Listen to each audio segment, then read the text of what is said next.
Hello friend, my YouTube channel आशी की Hindi story में आप सभी का स्वागत है। आज की कहानी है दूसरी शादी। हमारी शादी को 6 साल हो चुके थे। 1000 कोशिशों के बावजूद हमारे आंगन में कोई फूल नहीं खिला था। इस कमी को लेकर मैं कुछ उदास रहने लगा था और नरगिस की तरफ से मन भी हटने लगा था, जबकि उसके प्यार में कोई फ़र्क नहीं आया था। वह मुझे भी समझती कि मैं नाउम्मीद ना हूँ, कभी न कभी तो उसकी गोद जरूर हरी होगी। नरगिस को मैंने पहली रात को ही प्यार दिया था। आम पत्नियों की तरह अपना प्यार जताने के लिए चालू किस्म की डायलॉग भी बोले थे, मगर सच तो यह है कि मुझे औरतों की वफा पर कभी पूरा विश्वास नहीं रहा। मैं तो इस कमी के चलते यहाँ तक सोचने लगता कि औलाद की चाह में औरतें कभी कभी गलत कदम भी उठा लेती हैं। नरगिस एक प्राइवेट फार्म में काम करने जाती, क्या पता वहाँ भी। खैर, इन बातों की मुझे खास चिंता नहीं थी। मेरे मन में तो अब बस एक ही ख्वाहिश करवटें ले रही थी, दूसरी शादी करने की ख्वाहिश। लेकिन नरगिस से ये बात कहने की हिम्मत न ही हो रही थी। मैं बड़े ही पसोपेश में था कि तभी मुझे माँ का एक खत मिला। खत पढ़कर मेरा दिल बाग बाग हो गया। उन्होंने मेरी दूसरी शादी करने का इरादा जाहिर किया था। लड़की भी उन्होंने ढूंढ ली थी और जल्द ही मेरा निकाह कर देना चाहती थी। सिर्फ मेरी माँ का ही नहीं, मेरे भाई बहनों का भी यही इरादा था। खत पढ़कर जैसे मुझमें हिम्मत सी आ गई। ऑफिस से छूटते ही मैं सीधे घर पहुंचा और खत नरगिस के हाथ में थमा दिया। वह खत पढ़ने के बाद हैरत से बोली, ये सब क्या है भाई? मेरे घर वालों ने मेरी दूसरी शादी का इरादा जाहिर किया है, और क्या है? वैसे तुम क्या कहती हो? वो कोई जवाब देने के बजाय उल्टे मुझसे ही सवाल कर बैठी। आप क्या चाहते हैं भाई? मैं तो सोच रहा हूँ कि अब मुझे दूसरी शादी कर लेनी ही चाहिए। शायद इसी बहाने हमारा सूना आंगन चाय घुटे। इतना कहकर मैं उसका चेहरा पढ़ने लगा। उसके चेहरे पर उदासी उमड़ आई थी। मैं फिर बोला, अब तुम भी कुछ कहती तो अच्छा होता। मैं क्या कहूँ, जैसा आप बेहतर समझे करें। हमारे बीच कुछ देर खामोशी रही। मैं उसके मुंह से कोई स्पष्ट बात सुनना चाहता था, लेकिन वो कुछ कहने के लिए जैसे तैयार ही नहीं थी। मैंने उसे फिर कुरेदा, नरगिस, मुझे तो अब औलाद का सुख पाने का यही एक रास्ता नज़र आ रहा है। फिर भी तुम साफ साफ कुछ कह देती तो मुझे एक कदम उठाने में आसानी हो जाती। इस बारे में एक औरत भला साफ साफ क्या कह सकती है? वह मेरे सामने एक सवाल छोड़कर रसोई में चली गई। मैं सोचने लगा, नरगिस ठीक ही कहती है। कोई औरत अपने मर्द को दूसरी शादी की इजाज़त कैसे दे सकती है? यह काम तो मर्दों की मर्जी का है। वो चाहे तो दूसरी क्या 4-4 शादियाँ करे। मैं भी कितना बड़ा बेवकूफ़ हूँ। यह सोचकर मैं मुस्कुरा उठा और शादी करने का मेरा इरादा पुख्ता हो गया। घंटे भर बाद जब वो खाना बनाकर कमरे में आई तो मैंने कहा, नरगिस, कल मैं घर जा रहा हूँ। उसने मेरी बात को नज़रअंदाज करते हुए पूछा, खाना खाइएगा? लगाऊं? हाँ, ले आओ, मैंने कहा तो वह सिर झुकाए चली गई। कुछ देर बाद वह मेरा खाना लाकर मेरे पास ही बैठ गई। मैंने सिर्फ अपनी प्लेट देखकर पूछा, अरे क्या तुम नहीं खाओगे? मुझे भूख नहीं है, कहकर वह खामोश हो गई। मैंने भी उससे जिद नहीं की और चुपचाप खाने लगा, क्योंकि मैं जानता था कि उसकी भूख प्यास तो माँ का खत पढ़ने ही मर गई होगी, इसलिए जिद करना बेकार था। खाना खाने के बाद हम दोनों चुपचाप बिस्तर पर आ गए। मेरे दिमाग में उथल पुथल मची हुई थी। शायद उसके भी दिमाग में कुछ चल रहा होगा। मैं सोच रहा था कि मुझे ऐसा करना चाहिए या नहीं। नरगिस मुझसे बहुत ज़्यादा बेहद प्यार करती है। कैसे बर्दाश्त करेगी मेरी दूसरी शादी?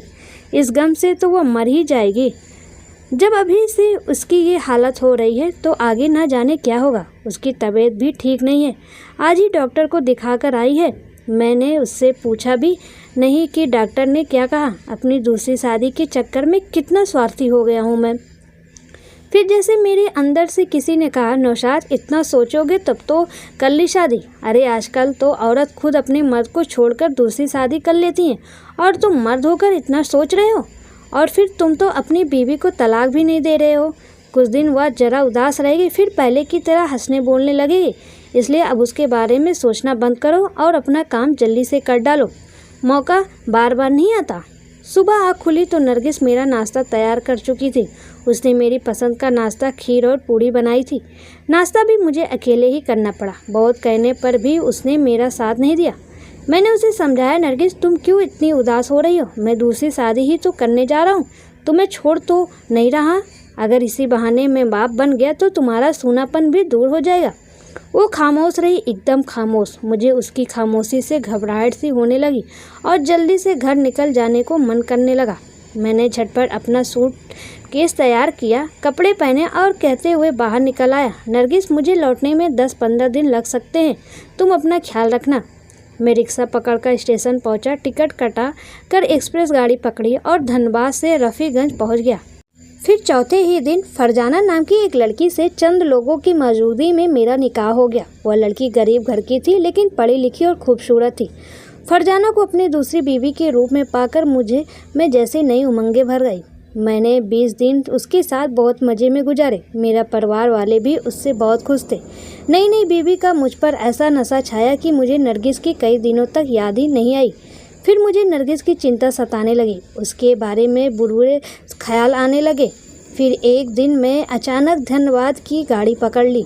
ट्रेन से उतरकर जब स्टेशन से बाहर आया तो मुझे डॉक्टर असलम मिल गए। वो मुझे देखते ही लपक कर पास आते हुए बोले, भाई मुबारक, मैं कब से ढूंढ रहा हूँ तुम्हें मुबारकबाद देने को।